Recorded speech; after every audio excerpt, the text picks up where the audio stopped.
Volume 2, Chapter 198, 23rd of June, 1945. Jesus meets his mother at Bethany. Jesus is walking fast with his disciples towards Lazarus' town, along a shady road which links the Mount of Olives to Bethany. One could say that the green ramifications of the mountain stretch as far as the countryside of Bethany.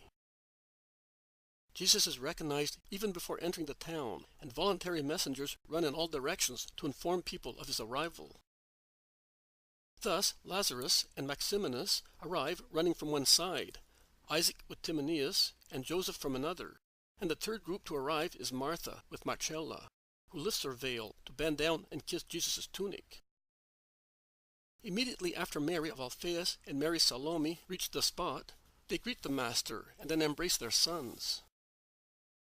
Little Jabez, still held by the hand by Jesus, is tossed about by so much rushing and watches everything dumbfounded.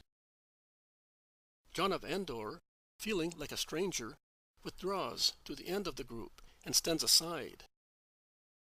Suddenly, in the lane leading to Simon's house, Jesus' mother comes forward. Jesus drops Jabez's hand and gently pushes his friends to one side to hasten towards her. The well-known words resound in the air, like a solo of love above the whispering of the crowd. Son! Mother! They kiss each other, and in Mary's kiss there is the anguish of a mother who has been afraid for a long time, and now that the terror, which has seized her, is dissolving, she feels the tiredness of the effort she made, and evaluates the risks he has run. Jesus, who understands, caresses her, saying, "Beside my angel I had yours, Mother, watching over me. No harm could have befallen me. May the Lord be praised for that. But I suffered so much. I wanted to come sooner, but in order to obey you, I had to come a different way. But it was a good thing, because your order, Mother, bore good fruit, as usual. It was your obedience, Son. It was your wise order, Mother." They smile at each other like two lovers. Is it possible that this woman is the mother of this man?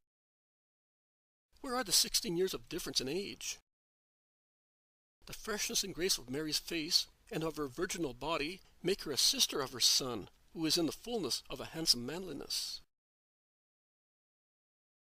"Are you not asking me why it bore good fruit?" asked Jesus, smiling all the time. "I know that my Jesus conceals nothing from me. My dear mother." He kisses her again. People have kept away a few yards, pretending not to be watching the scene.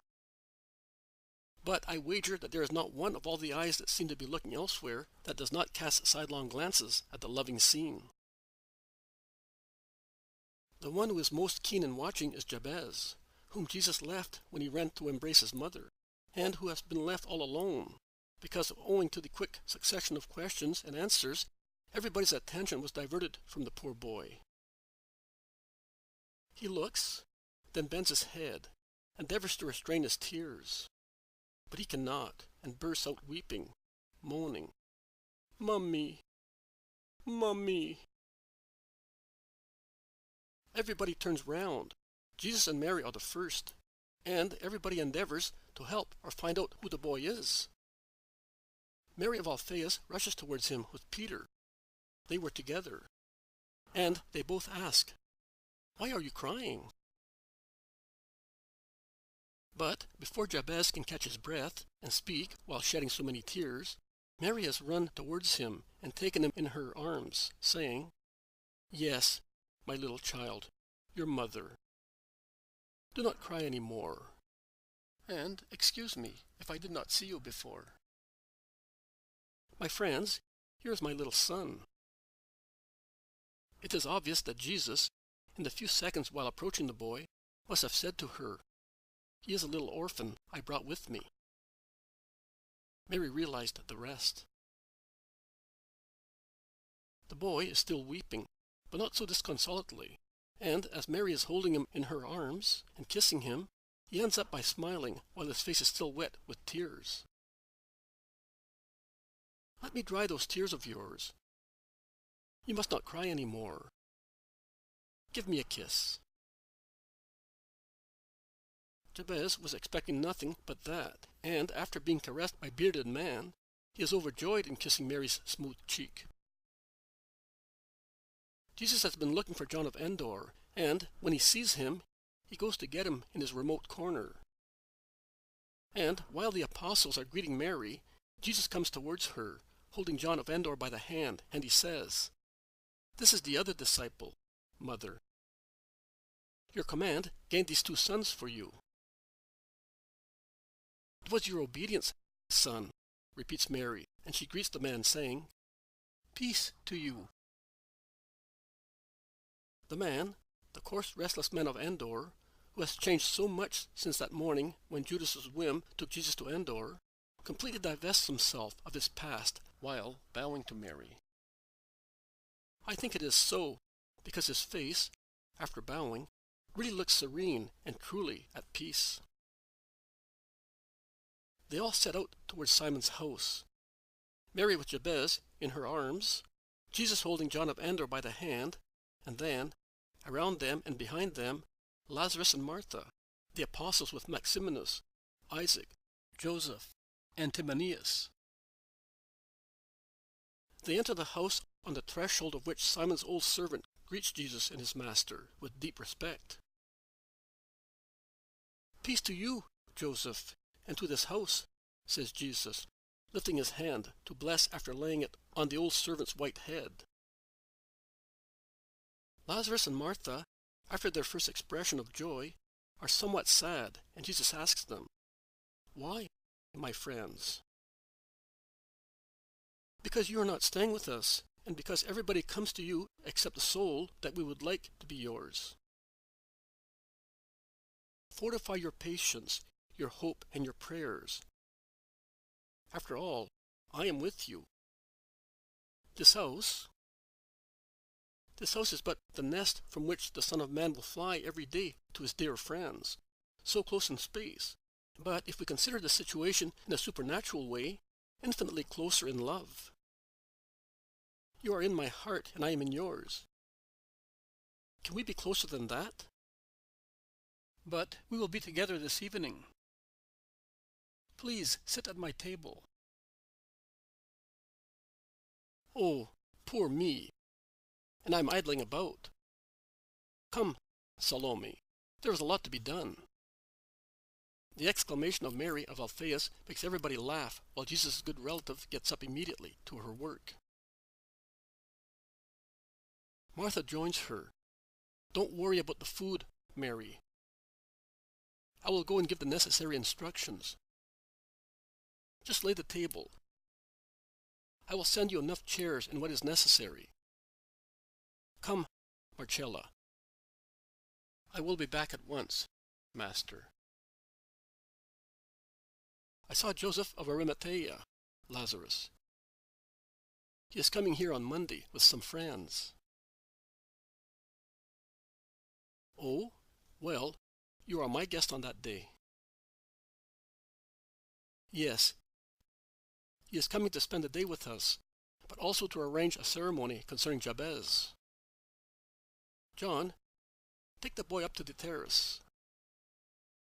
He will enjoy himself there." John of Zebedee, who is always obedient, gets up at once, and shortly afterwards the boy can be heard chattering and running about on the terrace that surrounds the house. The child, Jesus explains to his mother, his friends, the women among whom there is also Martha, who has rushed back so that she would not miss one moment of joy near the Master, is the grandson of one of Doris's peasants. I passed through Esdraelon. Is it true that the fields are a complete ruin, that he wants to sell them? They are a ruin. Whether he wants to sell them, I do not know.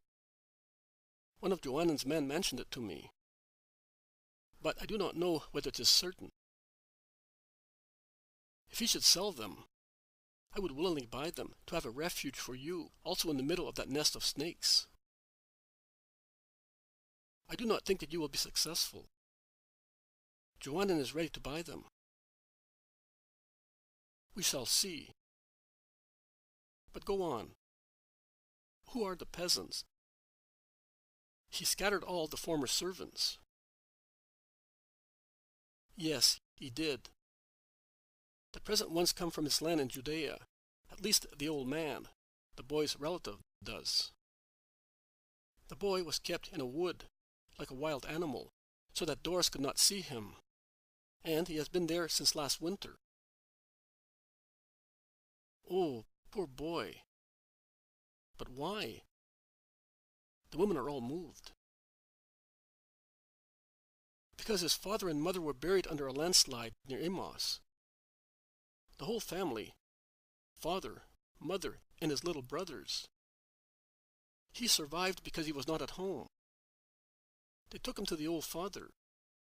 But what could a peasant of Doris do? Isaac, also in this case, you spoke of me as a savior. Was that wrong? Asks Isaac humbly. You did the right thing. God wanted it. The old man gave me the boy, who is to become of age in the next few days. Oh, poor little thing. So tiny at 12 years of age. My Judas was twice his size at that age. And Jesus? What a beautiful flower, says Mary of Alphaeus. And Salome. Also my children were much stronger. Martha whispers, he is really tiny. I thought he was not 10 yet. Hunger is a nasty thing. And he must have suffered from starvation since he was born. And now, what could the old man give him if they are all dying of starvation there, says Peter. Yes, he suffered a great deal, but he is good and intelligent. I took him to comfort both the old man and the boy. Are you going to adopt him? Asks Lazarus. No, I cannot. Well, I will take him. Peter sees his hopes vanish, and he utters a really deep groan. Lord, everything to him? Jesus smiles. Lazarus, you have already done so much, and I am grateful to you. But I cannot entrust this child to you. He is our boy. He belongs to all of us. He is the joy of the apostles and of the Master. Besides, he would be brought up in luxury here. I want to make him a present of my royal mantle, honest poverty. The poverty that the Son of Man wanted for himself, to be able to go near the greatest miseries without mortifying anybody. You have had a gift from me also recently. Ah, yes, the old patriarch and his daughter. The woman is very active, the old man very good. Where are they now? I mean, in which place? They are here in Bethany. Do you think I was going to send away the blessing you had sent me? The woman weaves linen. Light, skillful hands are required for that job. Since the old man insists on working, I put him at the beehives. Yesterday he had a long golden beard, didn't he, sister? The bees swarmed and clung to his long beard, and he was speaking to them as if they were his daughters. He is happy. I am sure he is. May you be blessed, says Jesus. Thank you, Master. But that boy will cost you a lot. You will allow me at least to... I will see to his clothes for the ceremony, shouts Peter. They all laugh at his impulsive reaction. All right. But he will need other clothes. Simon, be good. I have no children either. Allow Martha and me to find some solace seeing to some little garments to be made for him. Peter, who has been thus besought, is moved at once, and he says, his clothes, yes, but his dress for Wednesday, I am going to get it. The master promised me, and he told me that I would be going with his mother to buy it tomorrow. Peter explains everything in detail, lest there should be some unexpected change to his disadvantage. Jesus smiles and says, yes, mother. Please go with Simon tomorrow. Otherwise he will die of heart failure. You will give him some advice as to what he should choose. I said, a red dress and a green sash. He will look lovely. Much better than the shade he has on now. Red will be all right.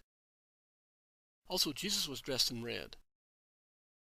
But I would say that a red sash would be better on a red dress, or at least it would be embroidered in red, says Mary gently. I was saying green because I see that Judas, who is swarthy, looks very smart with those green stripes on his red tunic. But these are not green, my friend, laughs Judas. No? What shade are they then? This hue is called agate vein. How do you expect me to know that? They look green to me. I saw that hue also on leaves. The Most Holy Virgin interrupts benignly. Simon is right. It is the exact shade of leaves at the first rain in the months of Tisri. That's it. And since leaves are green, I was saying that it was green, concludes Peter happily. The sweet mother has settled also this small matter peacefully. Will you call the boy, please? Begs Mary. And the child arrives at once with John. What is your name? Asks Mary, caressing him. It was Jabez. But I am expecting a new one. Are you? Yes. Jabez wants a name, meaning that I have saved him. You will find one for him, mother. A name of love and of salvation. Mary is pensive. She then says, Margiam. You are the little star in the sea of those saved by Jesus. Do you like it? Thus it will remind you also of me, besides of salvation. It is beautiful, says the boy joyfully. But isn't it a woman's name? Asks Bartholomew. With L at the end instead of am, when this tiny drop of mankind is grown up, you can change his name into the name of a man. For the time being, he has the name which his mother has given him. Is that right? The boy says, yes, and Mary caresses him. Her sister-in-law says to her, this wool is good, and she feels Jabez's mantle. But its shade. What do you think? I would dye it very dark red. It will come out lovely. We will do it tomorrow evening, because he will have his new mantle. We cannot take it off him now. Martha says, would you come with me, my little boy? I will take you to a place near here, to see many things. Then we will come back here. Jabez does not object. He never refuses. But he seems somewhat afraid to go with the woman who is almost unknown to him. He says shyly and gently, can John come with me? Of course. They go away, and during their absence, the various groups continue their conversations. They narrate, comment, and sigh on human harshness. Isaac tells what he has been able to find out about the Baptist. Some say he is at Machaerus, some at Tiberias. His disciples have not yet come back. But did they not follow him? Yes, but near Daco, those who had captured him crossed the river with their prisoner, and no one knows whether they went up to the lake or down to Machaerus. John, Matthias, and Simeon are moving around to find out, and they will certainly not abandon him. And you, Isaac, will certainly not abandon this new disciple. He will stay with me for the time being. I want him to celebrate Passover with me. I will celebrate it in Jerusalem, in Joanna's house. She saw me and offered a room for me and my companions. They are all coming this year, and we shall be there with Jonathan. Also those from Lebanon? Yes, perhaps John's disciples will not be able to come. Johanan's men are coming. Did you know? Are they? I will be at the door, near the priests offering sacrifices. I will see them and take them with me. They will be arriving at the last moment. Their time is very limited. But they have a lamb. I have one too. A marvelous one. Lazarus gave me it.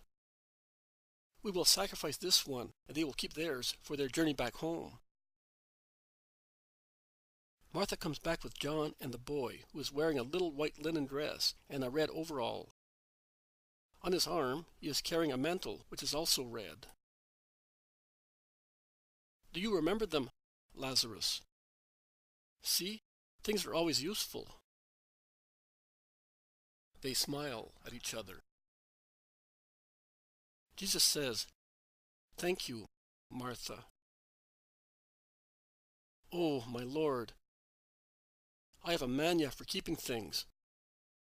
I inherited it from my mother. I still have many of my brother's robes. They are dear to me because they were handled by my mother. Now and again, I take one to give it to a child. I will now give them to Marjam. They are a little long for him, but they can be shortened. When Lazarus became of age, he did not want them any more." The typical passing fancy of a child. And he got his own way because my mother adored her Lazarus. She caresses her brother fondly, and Lazarus takes her beautiful hand, kisses it, and says, "And, do you not?" They smile at each other. "That is a gift of Providence," remarked many. "Yes, my whim has done a good turn. Perhaps I shall be forgiven because of that." Dinner is ready, and everyone sits at his place. It is late in the night when Jesus can speak to his mother in peace. They have gone up to the terrace, and sitting one beside the other, hand in hand, they speak and listen to each other. Jesus is the first to give an account of things that happened. Then Mary says, "Son, after your departure, immediately after, a woman came to me. She was looking for you. A great misery. And a great redemption. But the poor creature needs to be forgiven by you so that she may persevere in her decision. I entrusted her to Susanna, saying that she had been cured by you. That is true. I could have kept her with me if our house were not like a seaport, where all the boats come in, and many with evil intentions. And the woman is disgusted with the world by now. Do you want to know who she is? She is a soul. But tell me her name, that I may receive her without any mistake." "She is Aglae." the Roman mime and sinner whom you began to save at Hebron, who looked for you and found you at the Clearwater, and she has already suffered because of her revived honesty. How much she has suffered! She told me everything. How horrible! Her sin? That, and I would say how much more. How horrible the world is. Oh, my son, do not trust the Pharisees in Capernaum. They wanted to use this unhappy creature to harm you. They would have used even her. I know, Mother. Where is Aglaé?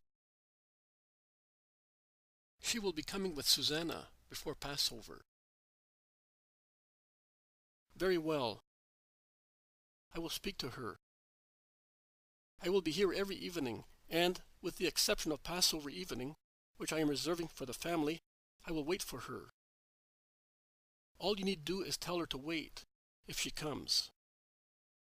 It is a great redemption, as you said, and such a spontaneous one.